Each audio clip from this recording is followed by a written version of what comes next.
നമ്മളെ കുട്ടികൾക്ക് ഒരു സ്വഭാവം നിങ്ങൾ ശ്രദ്ധിച്ചിട്ടുണ്ടാവും. അതായത് കുട്ടികൾ ഇങ്ങനെ പിന്നാലെ വന്നിട്ട് ചോദിച്ചുകൊണ്ടേയിരിക്കും എന്താ എന്താ എന്താ എന്താന്ന്. ഓനത് മൂന്നാമത് നാലാമതൊക്കെ ചോദിക്കണ്ടെങ്കിൽ എന്താ പ്രശ്നം അറിയോ? നിങ്ങൾ ആദ്യം ഉത്തരം പറഞ്ഞു കൊടുത്താൽ മതി. ആ കുട്ടി ആദ്യം വന്ന് ചോദിക്കണമെങ്കിൽ ഉത്തരങ്ങൾ പറഞ്ഞു കൊടുത്താൽ പിന്നെ ഒരാ ശല്യം ഉണ്ടാവില്ലല്ലോ. ഇത് നിങ്ങൾ ഉത്തരം പറയണില്ല.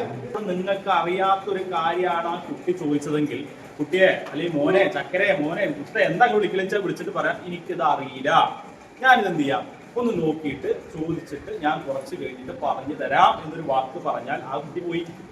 പകരം നമ്മൾ അവിടെ എന്താ ചെയ്യാം, 2 ചാട്ടം ചാടും അല്ലേ? എന്നിട്ട് ചാട്ടം നിന്നോ പിന്നെയും വരും. കാരണം ഓനിക്കത് അറിയണേ, ഓനിക്കത് അറിയാനുള്ള ഒരു ജിജ്ഞാസ ഉണ്ട്. ആ ജിജ്ഞാസയെ നമ്മൾ അവിടെ ഇല്ലാതാക്കുക, ഈ ചെറുപ്രായത്തിൽ ഇല്ലാതാക്കുക. അങ്ങനെ ഒരു കുട്ടിയോട് നമ്മൾ പ്രതികരിക്കുന്ന ഒരു കുട്ടി ഉണ്ടെങ്കിൽ ആ കുട്ടി പിന്നീട് കൂടെ ഒന്ന് എന്തെങ്കിലും ചോദിക്കൂല ഇല്ലല്ലോ.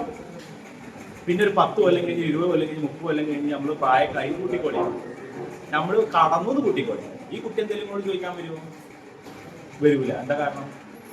നമ്മൾ ഈ LP ലെവലിൽ 2 ചട്ടം ചാടിയത് കാണും. വേറെ ഒന്നുമില്ല, നമുക്ക് സ്നേഹത്തിന്റെ നിറകുടങ്ങളാണല്ലോ. ഒക്കെ കുളിമ്പിയിട്ട് വായിക്കൂടി കണ്ടുകൂടി മുമ്പൂടെ ഒക്കെ സ്നേഹം പോലുണ്ടാവും.